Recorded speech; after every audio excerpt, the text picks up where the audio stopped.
and go. Hey, it's Todd Ault. This is Risk On, a special edition. We're not going to count this number, but I think it'd be 209, but it's not 209. This is a special edition of Mullen Automotive, yet another fast-talking EV hustle. According to Hemmings Research, now, we're going to cover a ton of topics here, but one main one, and this is about the battery life. We're going to have the engineer that did the testing on, that was quoted in the report. And I want to cover, short selling. I think it's an important part of what happens in the investment world. I have no issue. I know some people in the audience are feverishly against Hindenburg.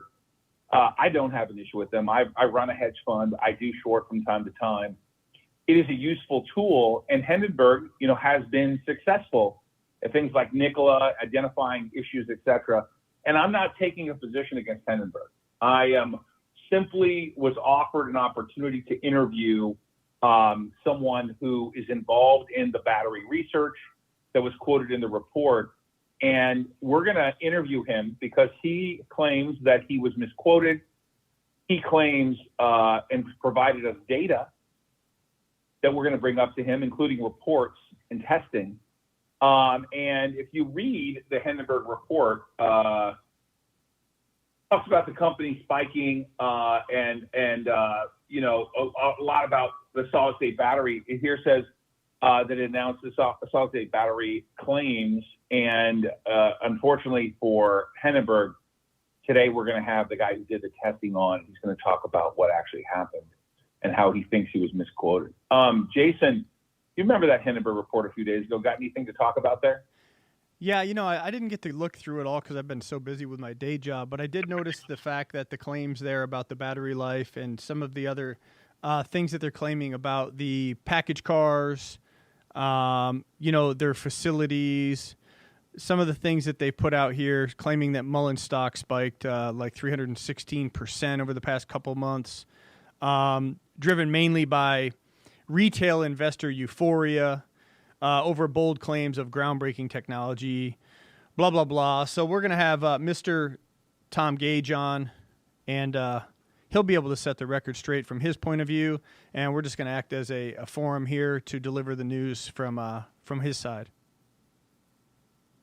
So if you read Hindenburg's report, it says, initial disclosure, after extensive research, we have taken a short position in Mullen shares, Mullen Automotive, MULN on the NASDAQ. The report represents our opinion, and we encourage everyone, readers, to do their own due diligence. Please see our full disclaimer at the bottom of the report.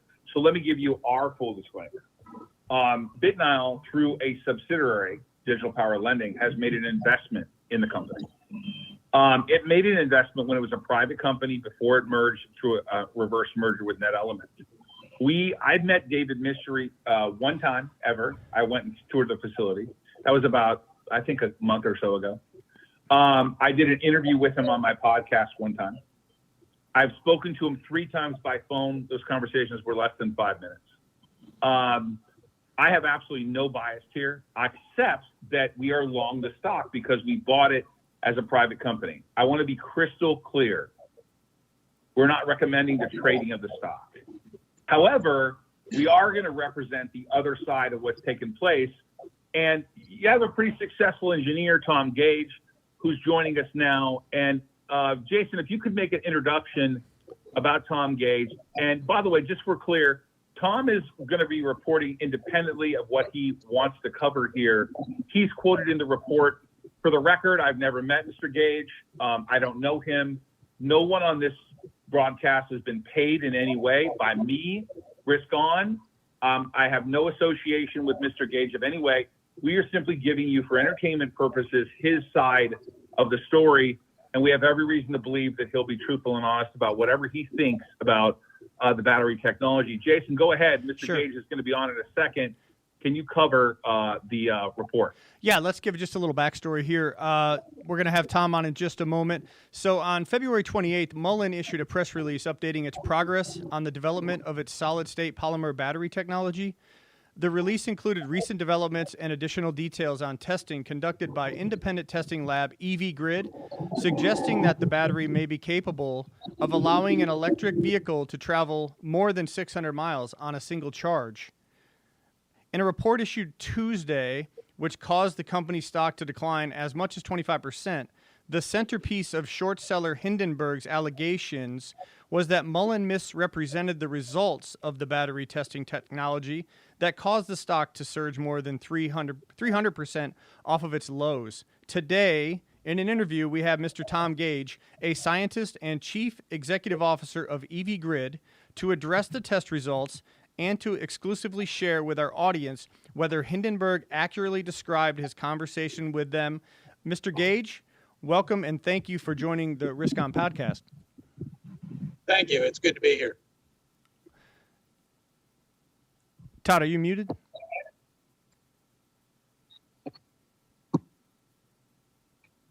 Yeah, Todd, No, you're I'm on not mute. Hey, Mr. Gage. There we go. Mr. Gage, it's Todd Ault. Where are you, by the way? It looks like was that Marina Del Rey? I'm actually in Long Beach at the Long Beach Grand Prix. What? Oh, Tom, what are you talking about? We have a car here. We're here. I'm in Long Beach too. Okay. Tom, we're running the number 20 car with Connor Daly, Ed Carpenter Racing. Awesome. Okay. Well, come see you. Awesome. Oh, that'd be great. Mr. Gage, listen, I know that, listen, we don't have a problem, and just for the record, I need you to understand, we're long, Mullen. We own it. We bought into it as a private company.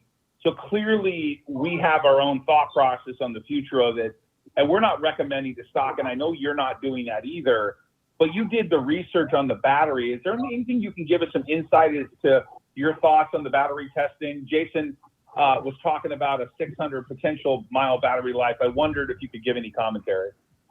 Sure. We did test the battery for Mullen. We were doing some other work on some other packs for them, and they delivered this one cell for us to test, which we did test, and we can talk about the results of that. The 600-mile number, I mean, that's just that's a number that depends on how big the car is, how big the battery is, and how efficient the drivetrain and aerodynamics are. So it's quite possible to do it until it's done under,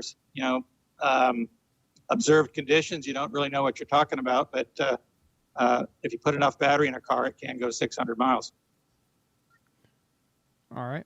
Do you feel like with Hindenburg that you were misquoted, or do you want to set the record straight at all, or what did you think of the report? I'm just curious as to, you could acknowledge, Mr. Gage, we've never spoken till today. This is the first conversation we ever had other than a text earlier this morning. So I have no idea what you're going to say next, but your thoughts on the Hindenburg report, or do you want to comment at all about it? Well, sure. I did look through the report, and he covered a lot of ground, but I want to clarify, when he called me, I did remember testing it, but I couldn't remember the results or how we tested it or when actually. But I did find the report that we submitted to Mullen on the testing, and it was a legit test. Sorry, we're going to have some background noise here. That's okay. It's Indy Series, and this is great. And we know you love cars like we love cars, so that's okay, Tom. Let's let the cars race around a little bit while we enjoy it. Can you still hear me? Yeah. Yeah, we can hear you okay, Tom.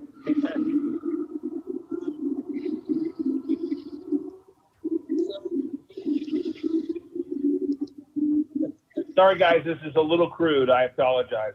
Test results we got showed that the battery had 343 amp hours of capacity, which is a lot of capacity for a single cell, but then again, it was a very large in physical size. So I think the results are believable. We only did one cycle on the cell because our equipment was for lower current testing. So that one cycle took almost 30 hours. So it was a very slow discharge, which tends to give you a larger capacity, but I think the capacity is legit. The number we have is legit for a slow discharge. All right. Jason, do you have any questions for Mr. Gage at all? Well, I just wanted them to talk about the lithium sulfur batteries. They use the same manufacturing equipment as the lithium ion, but with simpler steps and a smaller factory footprint.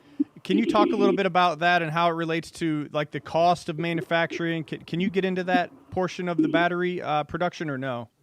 Well, I don't have any direct experience with lithium sulfur. I know it's a technology that has been improving over the years, and that it does promise lower cost and potentially much longer life. But, So with the solid state batteries, so with Mullen, it says they firmly believe that the future of the batteries is in solid state technology, which is why they're exploring the practical and sustainable application of the solid state battery technology. They're committed to tirelessly, imagining and creating a better tomorrow in technology and beyond. So it shows the pure electric SUV crossover, the 5, a 325-mile range.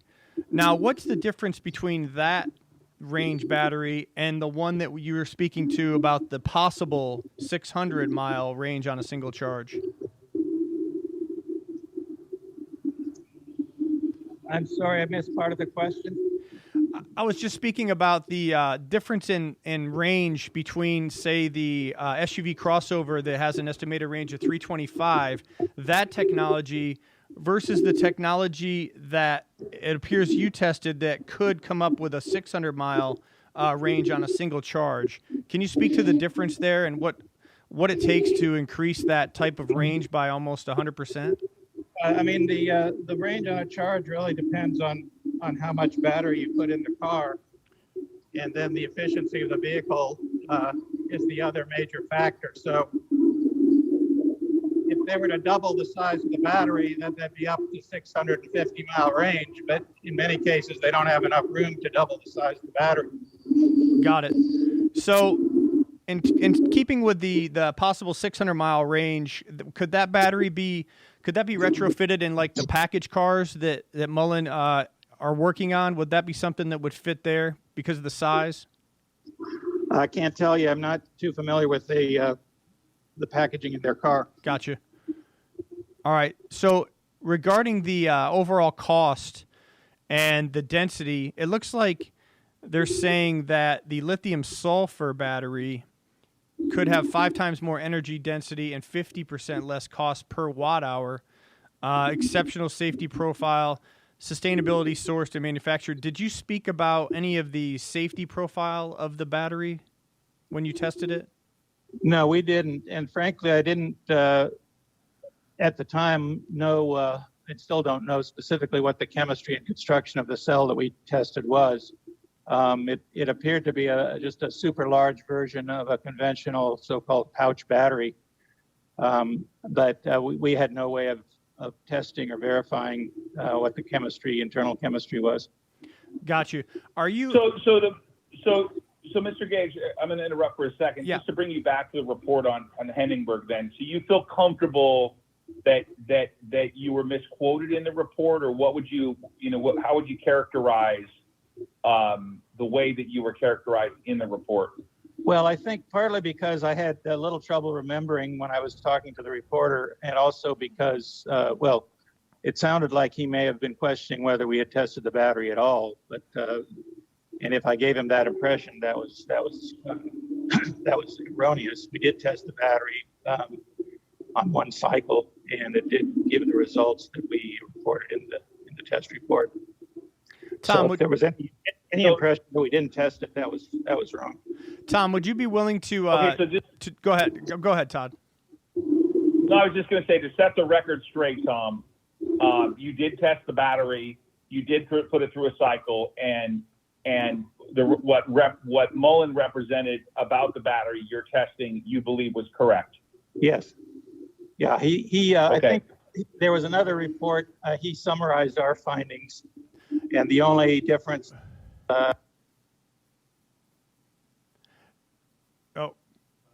We lost him. I was just going to ask him.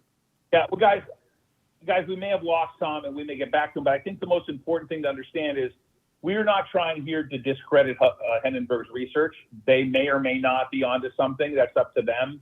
In fact, we happen to be long the stock, so obviously we're clearly biased to the fact that we own it. But we did get Tom to talk about that he was misquoted, and obviously Tom does a lot of testing, so he can't be expected to remember everything on the fly the moment that he's called by an analyst. But we do appreciate Tom giving us some clarity.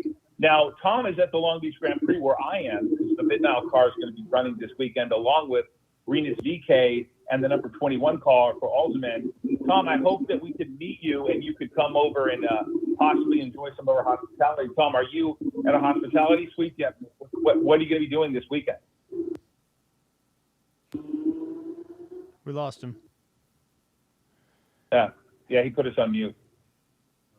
Anyways, guys, obviously that we put this on the fly. Tom became available to us.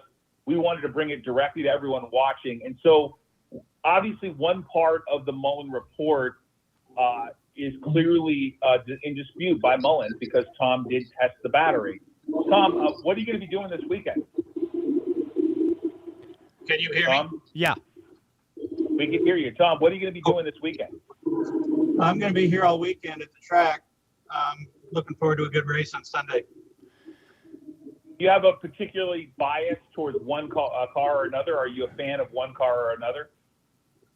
Well, my buddy and me were fans of Sebastian Bourdais, but he's not running this year, so we gotta find a new champion. Hey. Well, I hope you come over and join us with Connor Daly. We're a sponsor of the Connor Daly car, the Ed Carpenter car number 20. Tom, we appreciate you being with us, obviously, for setting the record straight that Mullen did do the report with you, and the results are as reported.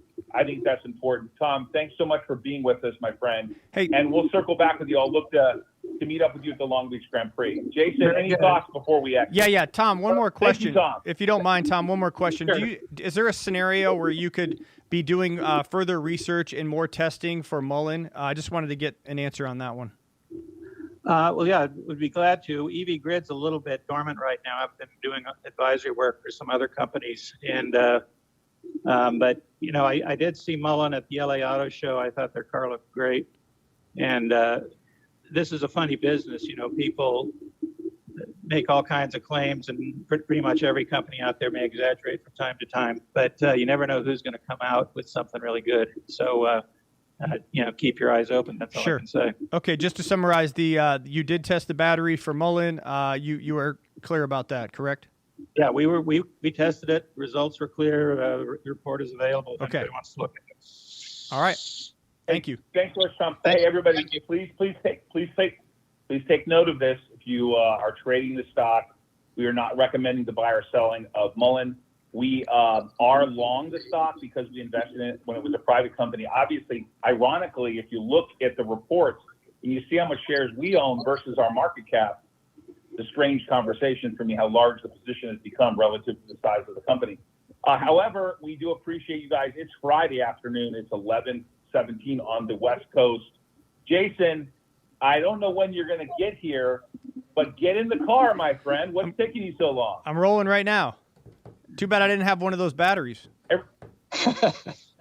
Everybody, we appreciate you logging on today to the special edition of Risk On. Special thanks to Tom Gage for being available. And he's at the Long Beach Grand Prix with us, so we're going to check Tom out, go shake his hand, etc.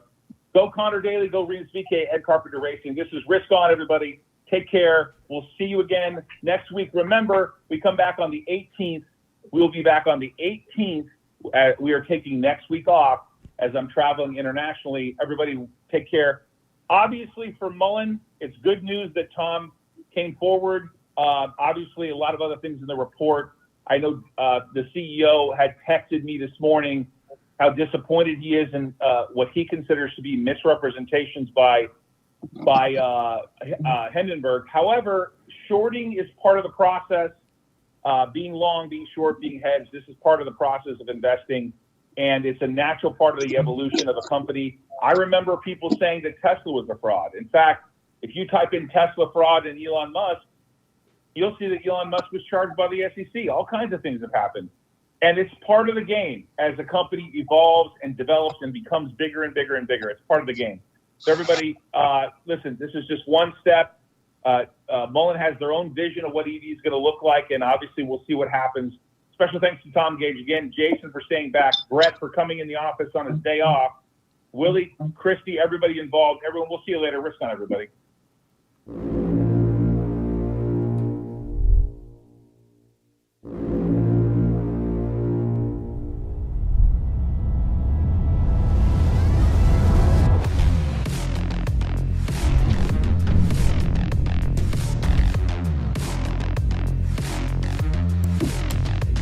Whatever your business is, if you want to scale it, you want to be here, we're going to have lots of other people there that have actually built businesses. This will make somebody's life about 1,000 times better. You got a business and you want to expand your business, whether you're in the restaurant business, you're in technology, whatever your business is, if you want to scale it, you want to be here.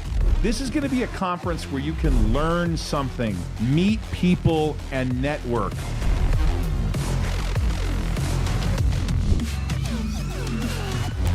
Limited slots are available. Head over to ToddAult.com and register today.